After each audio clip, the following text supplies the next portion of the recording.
Good morning. I'm going to show you how I make my small batch okra. All summer long I'm just kind of harvesting okra every day, and I don't ever have enough to do, like I see all these videos on YouTube where people are doing these big 15 jar batches of okra. You can't gather enough okra and have it last long enough to be able to do that many jars at one time.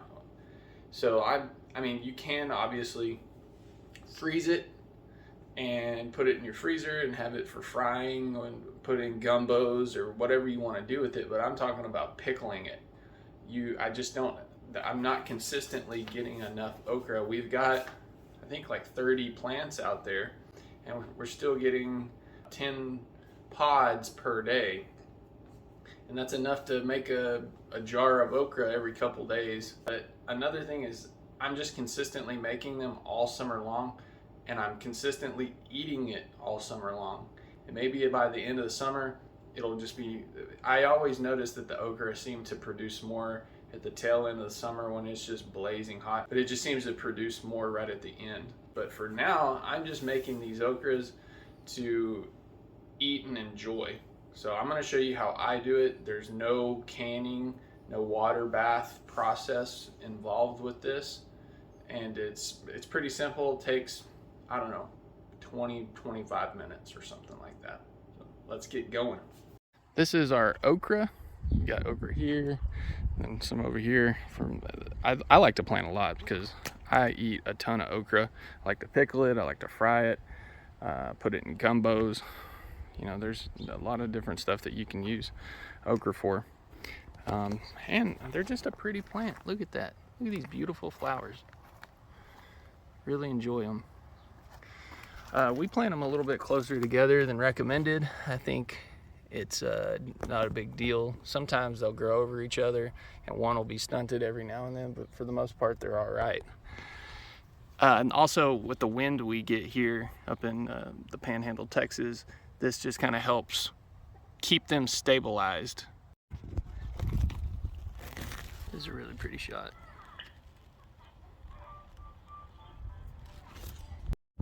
So much fun. All right, let's go ahead and wash our harvest.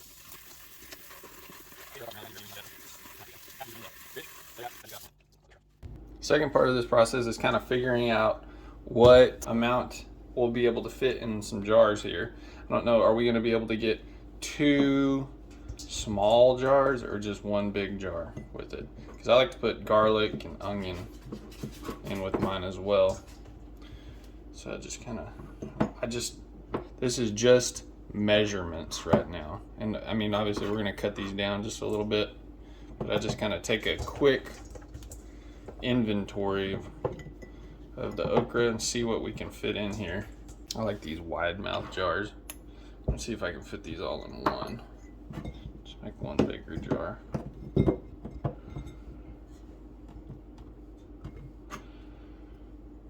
And if you've got bigger okra, you know, that kind of seem like they're getting a little woody and hard, I've got a technique that I've learned that where you don't have to get rid of those and you can still use them.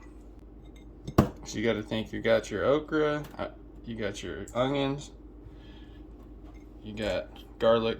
I think we can put it all in one jar, because once the water's in there, it'll help kind of loosen it up and it'll just fit better. So I'm just gonna, last time I made 2 small jars, I'm gonna make 1 big jar this time. I'm gonna go ahead and cut the ends off of these. You don't gotta cut off a whole lot. Not, you know, just like that. See, and this one's good, but it's starting to get to that point when it's a little hard. And I don't have any that I like to get mine when they're about, this is like perfect. But what I was saying, what you can do about the ones that get hard and woody, I saw that you can throw them in the microwave for like, it said until they pop. I think it was like not even very long, a minute or something like that. And that softened them up. And then I did the technique that I'm gonna show you here of how I make these. and they were fine. And I put them in the jar, and we've been eating on them. Those big, hard, woody ones. I hate letting things go to waste. So why do it? You know? So I can do a camera speed up right here, so I won't take up all your day while I'm just cutting up crap.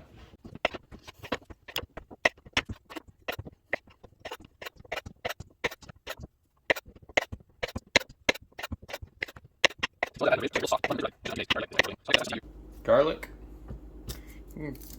This doesn't matter. You don't have to put it in there. I think it makes it taste better if you do. You can put them in whole, or you can cut them up. You can do whatever you want to do. It don't matter. So I'm just gonna do 3 cloves. Kind of doesn't matter really. I've already kind of smashed these.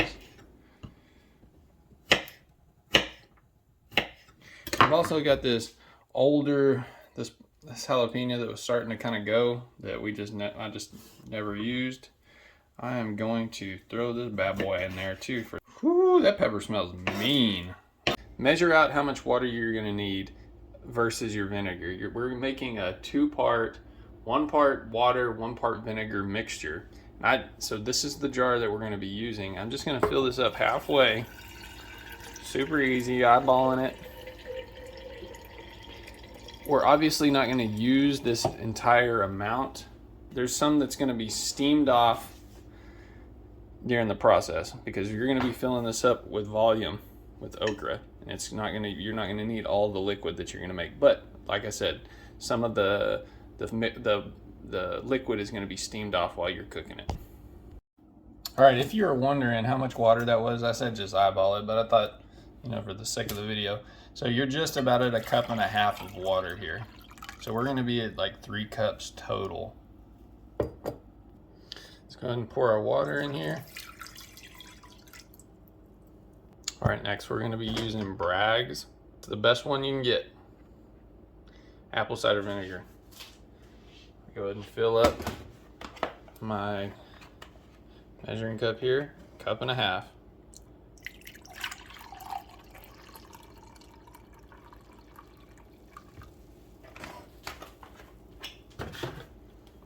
Pour it in there. So we got our brine mixture. Go ahead and turn it on, medium. All right, for this mixture for 3 cups, you need just about 1/4 cup of salt. Go ahead and get that in there. You're gonna need 1.5 tablespoons of sugar. So get a full tablespoon here. 1.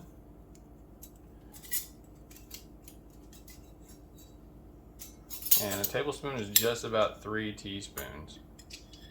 So 1 teaspoon.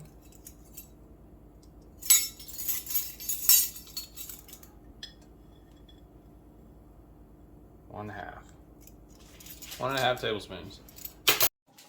All right, this is probably where I'm gonna lose some people, especially maybe the old timers that are just, set in their ways, and you have to water bath, and I just don't have the time to do all that. I mean, we've got the setup to do the water bath. That's a process, and it's the middle of summer, and it makes the house hot to do that. So this is what I do. I'm gonna throw my okra in my brine mixture here, because here's my thought process. Whenever you're water bathing, so you pour this hot mixture over your jars, right? And then you throw them in the canning bath, and they cook there for a while. That is what causes them to be soft, is that they're just they're being cooked in there. I like to put the garlic in there too, because they're kind of tough or hard. So I'm just gonna let these simmer for a while. All right, we've got a nice boil going on here. I'm actually gonna turn it down to medium. After this gets up to a good simmer boil, let it go for about 10 minutes, just like this. And they're gonna turn like a olive green color, just basically like those, what they look like in the store in the jar. You know, they'll lose this bright green and turn more of just like a darker kind of yellowy olive green. And your house is gonna stink. So while our okra is simmering, I'm gonna go ahead and get the jar ready. You really only need this pickling spice. It's got everything you need in it. It's got dehydrated garlic, mustard seed, dill weed, and whole coriander. Some of these recipes call for fennel, but you can miss me with some fennel. I hate that crap. It tastes like black licorice. So I do use this pickling. Instead of, I mean, you can put everything in there individually. It usually calls for mustard seed, pepper, dill, etc. This is super easy, cheap, and easy to get. I always add a little bit of extra dill just because I got it too and I like that flavor. And I add extra black peppercorn as well. And there's not a science with this, y'all. It's just, you know, just put some in there. Like, this is your preference. How much do you want to put? I use quite a bit because I shake it up and I like all the different flavors, and I like the black peppercorns as part of it too. Here's my additional dill. Black peppercorns. I even actually add a little bit of crushed pepper too. You can put cayenne pepper in there. You can put chili powder. You could put whatever you want. Turmeric, if you wanted to make a turmeric flavored pickling mix. I don't know. That's about how much I use. Something like that. Most of our salts, or all of our salts, in our mixture here. I'm gonna go ahead and actually throw a few onions and peppers here in the bottom. Kind of split my onions up between the bottom, maybe throw a few in the middle, and then some at the top. Probably gonna throw most of those peppers in at the bottom. Peppers and onions. All right, this has actually been about 5 minutes and they've already all turned their color. So I'm actually gonna go back and edit that video. So just watch it between 5 and 10 minutes, honestly. It's probably gonna vary by how much of a batch you've got, how much of a big of a pot you're using, you know, how fresh are they, etc. But this is the color that you're going for. See how it's just this olive green? Now they're cooked and we can put them in our jar. This part is a little bit more difficult just because they're hot, and you usually would be able to organize them, you know, in a certain way. You know, some people go one up, one down, one up, one down. I'm just gonna be putting them in there, honestly. Kind of shaking it up. These are gonna continue cooking same way as you would with a water bath. You know, you leave them out on your counter. See, these actually shrunk down quite a bit, didn't they?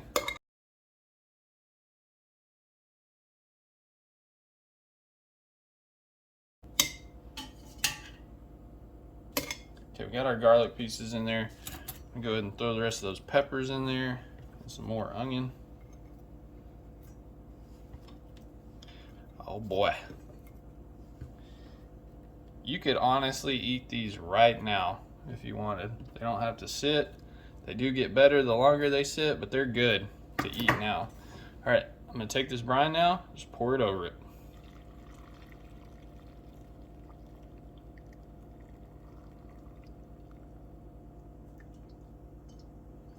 Try to stir it up a little bit, get that mixture all. See? We actually have a good bit left. We didn't even need that full 3 cups. I'm gonna throw a lid on here. Shake it up a little bit. See all that seasoning at the bottom? I'm gonna kind of get that all everywhere. Oh baby, look at that. And just let that chill on your countertop. These will actually seal themselves occasionally. I mean, I don't think that they're shelf stable, but what I would do is just start eating them and put them in your fridge, and you'll just have a delicious snack until they're gone. And this is how I do it all summer long.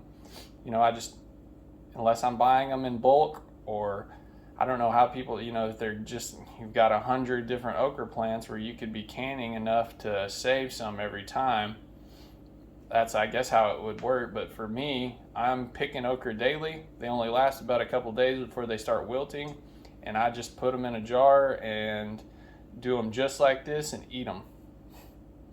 And it's been doing fine. Maybe towards the end of the summer they'll really start producing quite a bit more, and I'll just be tired of okra by then, and I'll can some for the shelf for wintertime. I hope you've enjoyed this video. It's been insightful for you, and that you'll be able to use this process in your own home. I would appreciate the like and subscribe. Let me know in the comments if this was dumb or if you liked it. I appreciate knowing. All right, friends, I'll talk to you later.